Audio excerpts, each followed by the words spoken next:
Hi, I'm Carly Krouse of the Indiana Gazette, and this is the second week of our high school football preview show.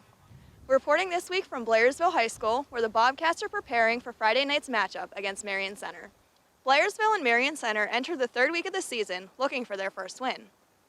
The Bobcats will try to cut out mistakes after turning the ball over on back-to-back possessions in the first quarter last week in a loss to Purchase Line. Blairsville will also look to be more physical against a big Marion Center squad, which gave Homer Center all it could handle in the first half last week. The Stingers come into this week battle-tested after playing the Wildcats and Heritage Conference favorite Ligonier Valley in their first two games of the season and look to end their 18-game losing streak in conference play. In a matchup of 2-0 teams, Northern Cambria travels to Ligonier Valley. The Rams, who are the fifth-ranked Class 2A team in the state, have cruised in their first two games and hope to keep rolling against the Colts. Ligonier Valley is first in the conference in total offense, averaging more than 400 yards per game through the first two games. The Rams' defense has been even better, though, allowing just 88 yards per game. Northern Cambria is second in the area behind Ligonier Valley in total defense, scoring offense, and turnover margin. But the Colts lead the area with 330 rushing yards per game and hope to get running back Logan Onks in the mix again after he sat out last week with an injury.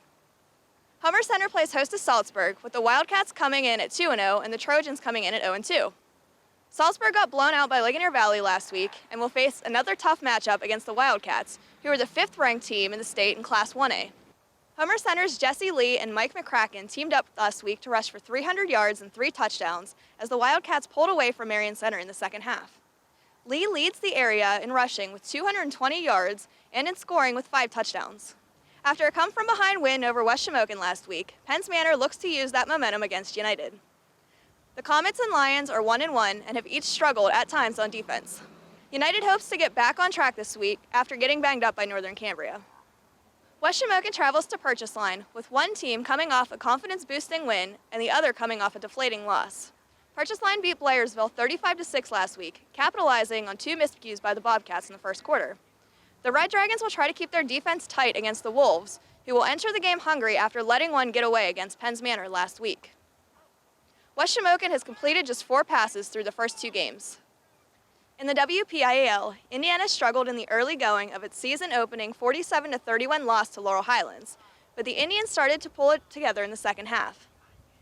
Tommy Arbuckle led an inexperienced offense with 6 catches for 81 yards and a touchdown, and a pair of seniors, Carlos Carter and Mohamed Sissoko, made their first career varsity receptions for big plays.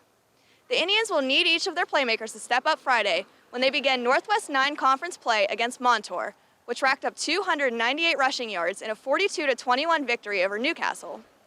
Montour is listed as honorable mention in this week's Class 4A state rankings.